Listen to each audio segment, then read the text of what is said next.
Heureux l'homme qui craint l'Éternel. Avant d'être arraché à la fausse religion qui est centrée sur l'homme et non sur Christ, je me flattais de vivre selon les commandements de Dieu et croyais que certains passages des Écritures s'appliquaient à ma triste personne et à ce que j'appelais ma marche avec Christ. Je me réjouissais en lisant le psaume 112 par exemple, croyant qu'il s'appliquait à moi.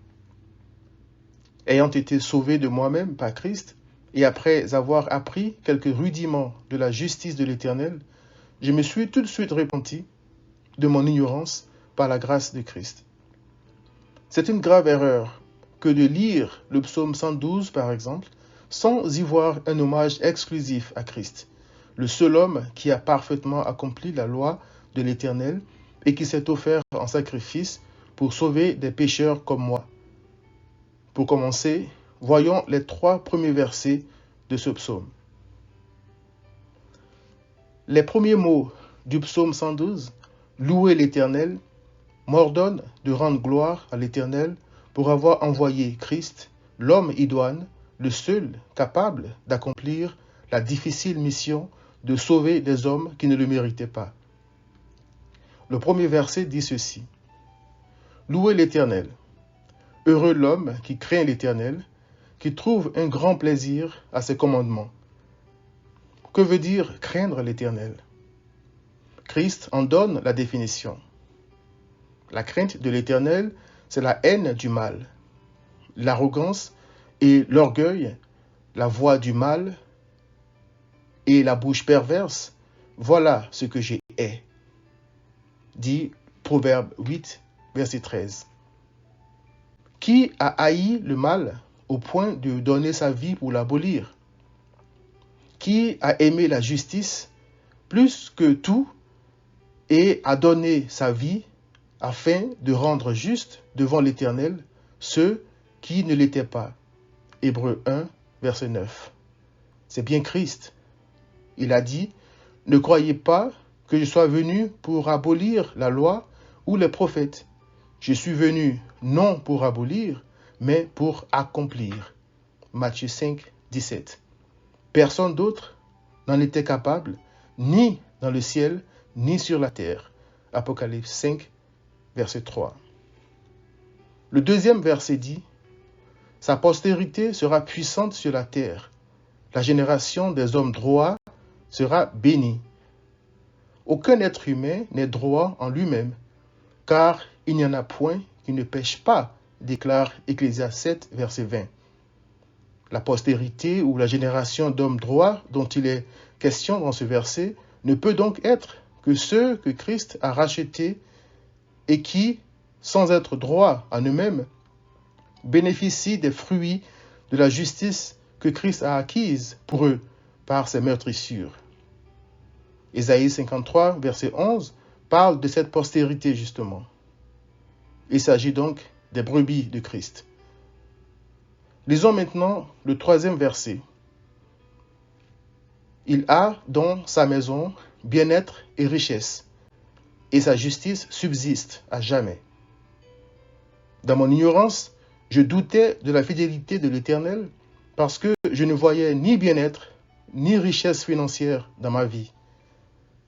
Je me demandais aussi à quoi 2 Corinthiens 8, 9 faisait allusion qui dit « Car vous connaissez la grâce de notre Seigneur Jésus-Christ, qui, pour vous, s'est fait pauvre de riche qu'il était, afin que par sa pauvreté, vous fussiez enrichis. » Je lisais le mot « enrichi », mais je ne voyais pas de richesse.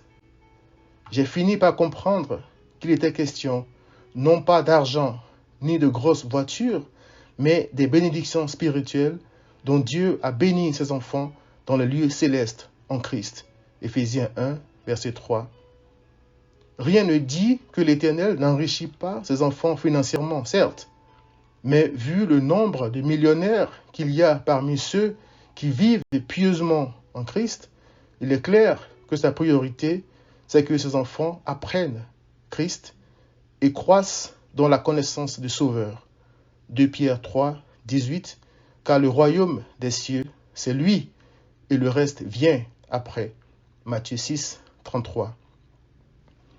Les richesses de Christ se comptent en termes d'amour, de joie, de paix, de patience, de bonté, d'humilité, de fidélité, de douceur, de tempérance, ainsi de suite. Galates 5, 22 à 23. Sont donc riches en Christ ceux qui, par la grâce de Dieu, fuient la corruption qui existe dans ce monde par la convoitise. Ceux-là sont appelés à faire tous leurs efforts pour joindre à leur foi la vertu, à la vertu la connaissance, à la connaissance la tempérance, à la tempérance la patience, à la patience la piété, à la piété l'amour fraternel, à l'amour fraternel la charité, car c'est cela qui mène à la connaissance de Christ. 2 Pierre 1, 3 à 8. Un exemple de ma richesse en Christ aujourd'hui, c'est que je suis plus instruit que tous mes maîtres, car les préceptes de Christ sont l'objet de ma méditation. Psaume 119, verset 99. Le Seigneur me fait chaque jour reposer dans de verts pâturages et me dirige près des eaux paisibles afin que je ne meure pas de faim. Loué soit l'Éternel et gloire à Christ en qui j'ai la vie éternelle. Finalement, j'ai retenu ceci. À cause du péché, l'homme aura toujours besoin d'un médiateur entre l'Éternel et lui, parce que Dieu a horreur du péché.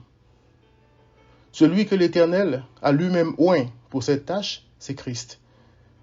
Je me sais pécheur, donc je ne peux et ne veux même pas essayer de défendre ma propre cause devant le trône de l'Éternel. C'est pourquoi je compte sur la justice de Christ pour le pardon de mes péchés et la vie éternelle. Cher ami, par sa parfaite obéissance, sa souffrance et sa mort, Christ a obtenu pour ceux qui se repentent et croient en lui la justice que l'Éternel attend de nous tous. Cette justice s'obtient par la foi en Christ. Repens-toi donc et viens à Christ.